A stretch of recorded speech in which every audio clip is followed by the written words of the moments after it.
All right, picture this. It's the end of a long school day. That final bell rings. Now, for most students, that sound means freedom, right? But for one classroom at Greenwood Senior Secondary, it's actually the start of a mystery, one that's about to teach them a lesson they will never, ever forget. So you've got the usual chaos, kids packing up, shouting about weekend plans, and then a single panicked whisper just cuts right through all that noise. It's Ananya, a pretty quiet student. She reaches into her bag, and her face just drops. You can tell immediately something is very, very wrong. And just like that, everything changes. What was a normal classroom just a second ago, well, it's not anymore. All that weekend excitement just evaporates, and this really tense silence takes over. A missing phone just turned this classroom into a crime scene. Then, the teacher, Mrs. Rao, lays down the law. The doors are, for all intents and purposes, locked. She makes a quick decision, and you gotta respect it. This is not just about a missing phone anymore. Nope. It's about honesty. It's about integrity. And in that moment, nobody is leaving, and everybody is a suspect. Now, here's where the story gets really interesting. Instead of the school escalating this, calling the principal, getting parents involved right away, they do something different. They actually empower the students. A small team gets the green light to investigate, turning this whole crisis into a kind of challenge.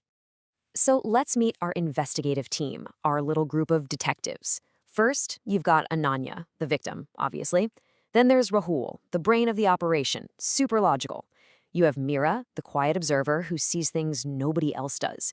And finally, Karan, who just runs on pure gut instinct. It's like a classic detective movie cast, right there in class 10. So the big question is, where could the phone possibly be? I mean, think about it. It disappeared from a packed room during a really short period of time. You can just imagine the whispers and the nervous looks being exchanged. For student detectives, it's a huge question. Where do you even start? Rahul, being the logical one, immediately starts breaking down the timeline. Okay, so the phone was definitely in the bag right before lunch. We know that. During the break, most kids were outside, but a few, like a student named Sneha, stayed inside. So the window of opportunity is actually pretty small. And here we go, our first major clue, and it comes from Karan, the instinct guy. He points out that the zipper on Ananya's bag isn't broken. There was no struggle. This wasn't some random grab and go. Whoever did this knew exactly where the phone was. That means it was probably someone who was watching. The plot is definitely thickening.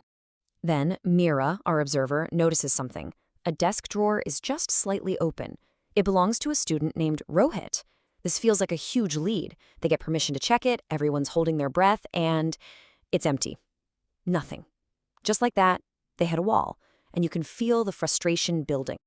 But you know how these stories go. Just when it feels like they're completely stuck, the whole investigation is about to pivot on one single, brilliant question that somehow nobody thought to ask until this very moment. It's Rahul again, the logical mind, having a total light bulb moment. He just cuts through all of the theories about who was where and when, and he gets back to basics. He focuses on the phone itself.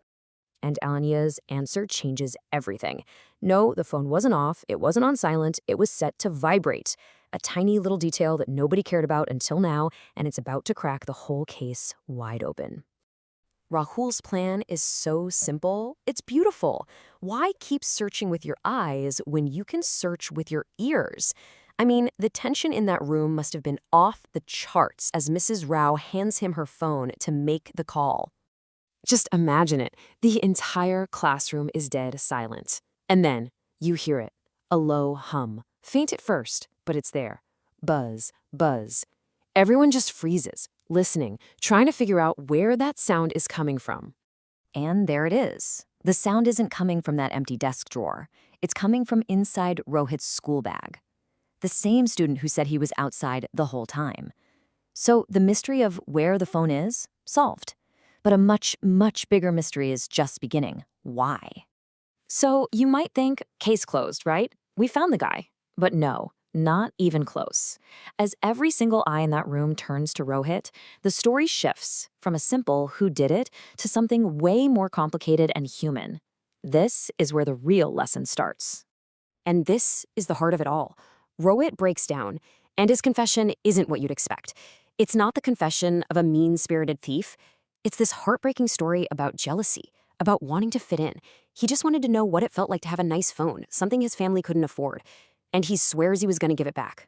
And you can just feel the entire atmosphere of the room shift. All that anger and suspicion that was aimed at the thief just dissolves, and it's replaced by this really difficult, really messy emotion, understanding. That's when it clicked for everyone. This was never really about a stolen phone. It had turned into this powerful, unexpected lesson about life, one that goes way beyond black and white rules and into that gray area of why people do the things they do. And you've got to look at how the school handled it. Their response tells you everything. The first step isn't suspension, it's calling the counselor. Yes, he has to apologize and his parents are told, but look at that last step. They offered his family support. This isn't just about punishment, it's about fixing the problem at its root. This really sums up the whole journey for that class, doesn't it? They started out angry, suspicious, just wanting to blame someone. But they ended up in a place of empathy, realizing how important it is to ask why before you judge. They learned that support can be way more powerful than punishment. In the end, sure, Ananya got her phone back. That's great. But in a way, every single student in that room walked away with something way more valuable. An object was returned, but a deep lesson in what it means to be human, that was learned by everyone. And really, this whole story leaves us with a question to think about. In our own lives, when we see someone do something that seems wrong, how often do we actually stop and try to understand the why behind it? This little classroom mystery is a huge reminder that empathy isn't about making excuses for people. It's about making the effort to understand them.